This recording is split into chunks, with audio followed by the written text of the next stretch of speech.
ilgai nedelsdami ir kviečiame į artimiausią Sveiko žmogaus akademijos renginį dėmesingo įsisavinimo technikos seminarą, kuris vyks Vilniuje, Kaune ir Klaipėdoje. Kodėl jis mums reikalingas? Todėl, kad padeda kovoti, kad moko, kaip kovoti su kasdieniniais mūsų palydovais, stresu ir nerimu. Na, bet išsamiau apie tai papasakoja lektorius. Stresas, nerimas, depresija, įvairūs dvasiniai sutrikimai. Vienus atpažįstame, gydome, kiti slapta sėdi mūsų viduje ir neleidžia pamatyti tikrųjų gyvenimo spalvų. Kaip mes juos prisišaukiame, kaip sudarome sąlygas jiems valdyti mūsų gyvenimą. Iš tikrųjų, statistika rodo, kad šiuo metu ir nerimo, ir depresijos yra žymiai daugiau negu anksčiau. Ir tai sąlygoja mūsų gyvenimo būdas, o jį sąlygoja iššūkiai, kuriuos žmonės patiria ir reikalavimai žmonėms. Iš mūsų nuolat labai daug reikalaujama, kad mes būtumėm puikios mamos, puikus tėvai, puikus darbuotojai, kad mes būtumėm aukštumoje, kad mes nuolat mokytumės ir nuolat darytumėm kažką vis daugiau ir vis geriau. Ir kai kuriems žmonėms tai yra šiek tiek per daug ir tada tie žmonės patiria nerimą, stresą. Ir kas yra blogai, kai kurie iš viso išeina tada iš darbo rinkos. Ir jie tiesiog nedaro nieko ir pasikliauna kitų žmonių pagalba. Jeigu mes kalbame apie stresą, tai streso išvengti nėra galima. Stresą galima valdyti. Ir mes patiriam stresą ir visi žmonės patirs stresą.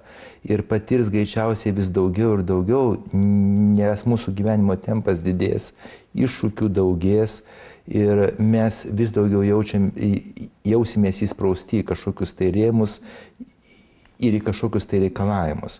Bet mes galim išmokti valdyti stresą. Ir jeigu paimsim nerimą, tai gali kilti klausimas, ar nerimas gerai ar blogai. Ir atsakymas yra dvigubas. Taip, nerimas yra gerai, jeigu jis yra normalus. Jeigu išnyktų nerimas, žmonės tuoj pat žūtų, visi žmonės. Įsivaizduokit, kad nerimas jisai apsaugo mus nuo grėsmių. Mes jaučiam nerimą ir mes bijom kažkur eiti, kur nėra saugu. Mes jaučiam nerimą ir mes mokomės egzaminui ir išlaikom. Bet jeigu nerimas tampa liguistas, kaip, pavyzdžiui, mes jaučiam nerimą ir negalim sukaupti dėmesį mokytis egzaminui.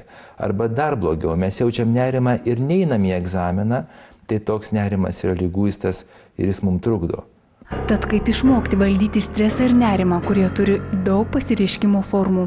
Tai ir labai aiškus fiziniai pojūčiai, kaip virškinimo organų spazmai, širdies veiklos greitėjimas ar raumenų susitraukinėjimai. Nerimas gali būti išreikštas ir pavydu ar įkyriomis mintimis. Ir vien tik tai, kad mes išmokstam atpalaiduoti raumenis, tik tai raumenis, arba lėtinti kvėpavimą, jau mažina mūsų nerimą.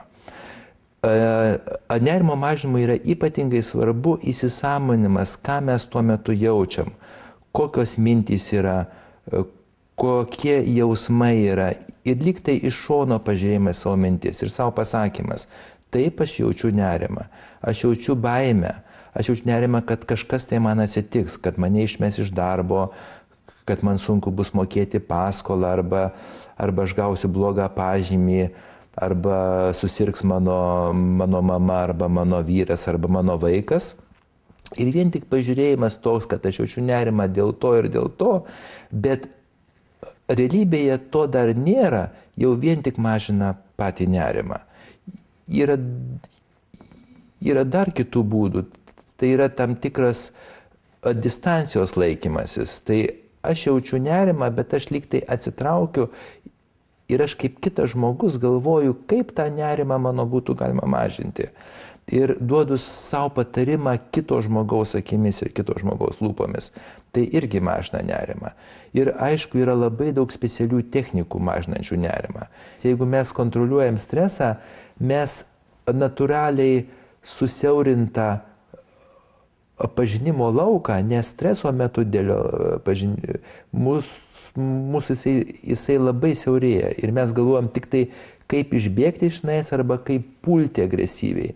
Tada mes jį praplečiam irgi mums lieka vietos spręsti problemas. Antras dalykas, dar vienas, mes įsisąmoninam savo jausmus, mintis ir mes galim tada pradėti mąstyti alternatyvomis. Nes jeigu mes žinom, ką mes mąstom, mes pradedam galvoti, gal dar gali būti ir kitoks mąstymo būdas.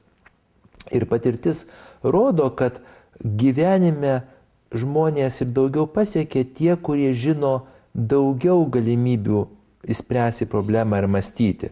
Ir kai pas mane ateina pacientas ir sako, kad aš neturiu išeities, aš jam sakau, kad visada yra bent viena išeitimi daugiau, nei jums atrodo.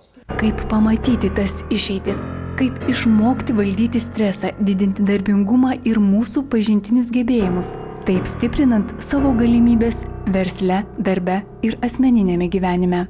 Žmonės norintys valdyti stresą ir norintys išmokti gyventi geriau ir gauti truputį daugiau iš to gyvenimo gerąją prasme, jie gali pasinaudoti Sveiko žmogaus akademijos galimybėmis.